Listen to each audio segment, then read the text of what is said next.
नमस्कार दोस्तों, फिर से स्वागत है आप सभी का हमारे इस ट्यूटोरियल में। दोस्तों, आज मैं आप सभी को बताने वाला हूँ एक्सेल के कुछ फ़ॉर्मूलाज़ के बारे में। हो सकता है आप सभी को इसके बारे में पता नहीं होगा, जैसे कि स्क्रीन में आप यहाँ पर देख सकते हैं काउंट, काउंटा, काउंटिफ एंड काउंट ब्लैंक।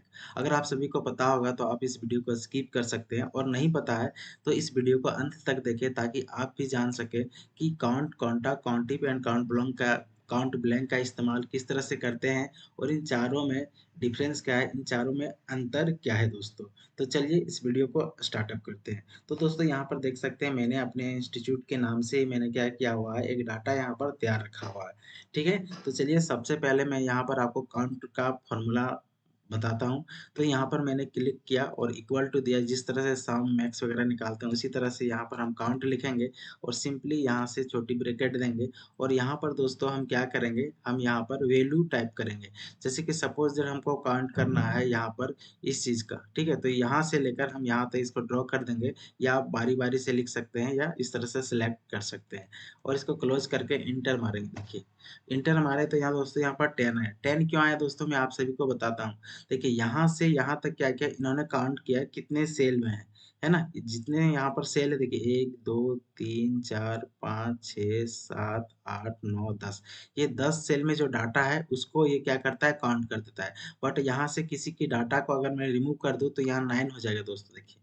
यहाँ पर देख सकते हैं यहाँ पर 9 हो गया। इट मीन्स कि जितना भी सेल हमने सेलेक्ट किया और जिस सेल में सिर्फ़ इसको नंबर मिलता है, उस सेल को दोस्तों ये क्या करता है, काउंट करता है। ठीक है? तो यहाँ पर अगर मैं फिर से मैं रिमूव कर देता हूँ तो देखिए 8 हो चुका है यहाँ पर। ठीक है? बट दोस्तों यहाँ पर मैं यहाँ क्या करता हूँ, इसको फिर से एक बार क्या करता हूँ, हटाता हूँ यहाँ से और इसका रेंज में इस बार यहाँ से लेकर इन दोनों को मैं सिलेक्ट करता हूँ। तो बताइए कि आप लोग के कितना होना चाहिए?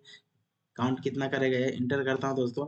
एंटर करने के बाद भी यहाँ पर 8 आ रहा है, जबकि हमने यहाँ से लेकर यहाँ तक दोस्तों यहाँ से लेकर यहाँ तक हम लोगों ने क्या किया था? सिलेक्ट किया था। इट मीन्स दोस्तों काउंट क्या करता है? काउंट सिर्फ़ नंबर को ही काउंट करता है। यहाँ में से जहाँ-जहाँ पर भी इसको जिस-जिस सेल में इसको नंबर मिला, वहाँ पर इसने इसको ये क्या दोस्तों, काउंट कर दिया। जैसे कि सीपीयू की जगह हम यहाँ पर क्या कर देते हैं, कुछ हम टाइप कर देते हैं नंबर, तो देखिए यहाँ पर इसको करके 9 हो जाएगा। देख सकते हैं? ठीक है? तो हम इसको कंट्रोल ज़ेड करके फिर इसके इसको ब्लैंक ही रखते हैं या कुछ लिख देते हैं, सीपीयू ही लिख देता हूँ। ठीक है? सीपीयू यहाँ पर लिख दिया, इसको ब्लैंक कर देते हैं चलिए, है ना? इसको भी ब्लैंक कर देते हैं, तो यहाँ पर देख सकते हैं 7 हो गए। तो ठीक है दोस्तों, तो ये अगर यहाँ से लेकर यहाँ तक मैंने सेलेक्ट किया है एरिया को, लेकिन ये फिर भी कितना किया?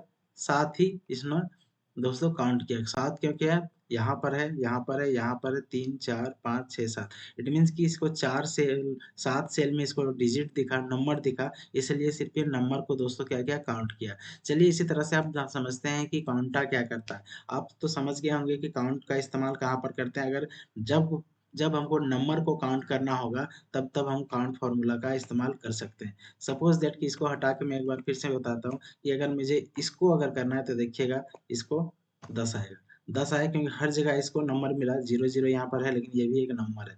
तो चलिए अब काउंटा का इस्तेमाल करते हैं। काउंटा का इस्तेमाल करने के लिए फिर से मैंने इक्वल टू लिखा, फिर काउंटा लिखा, फिर ब्रैकेट दिया और फिर से यहाँ पर भी वैल्यू दे रहे हैं दोस्तों। अब बताइए, मान के चलिए मैं इसी को यहाँ पर क्या करता हूँ, सेलेक्ट करता हूँ। सेलेक्ट करने के बाद इसको बंद किया और सोचिए मैं एंटर मारूँगा तो कितना काउंट करेगा दोस्तों? यहाँ पर 0 करेगा। देखिए, सॉरी 7 कर दिया यहाँ पर काउंटा, है ना? काउंटा है यहाँ पर तो 7 क्यों किया दोस्तों? यहाँ पे काउंटा किया तो ये 7 कर दिया, जबकि इसको नहीं करना चाहिए था। उम,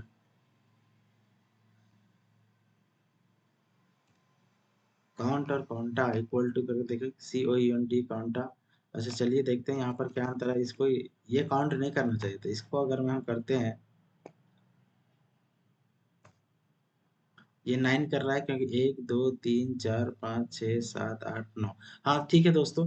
देखिए यहाँ पर क्या है कि काउंटा क्या करता है, काउंटा मतलब क्या है दोस्तों कि ये आपका कैरेक्टर जहाँ पर लिखा हुआ रहता है, कुछ लिखा हुआ रहता है, उसको भी काउंट करता है और नंबर को भी काउंट करता है। देखिए इसको मिटा के मैं क्या करता हूँ, अभी इन दोनों को मैं क्या करूँगा, सेलेक्ट करता हूँ, ठीक है?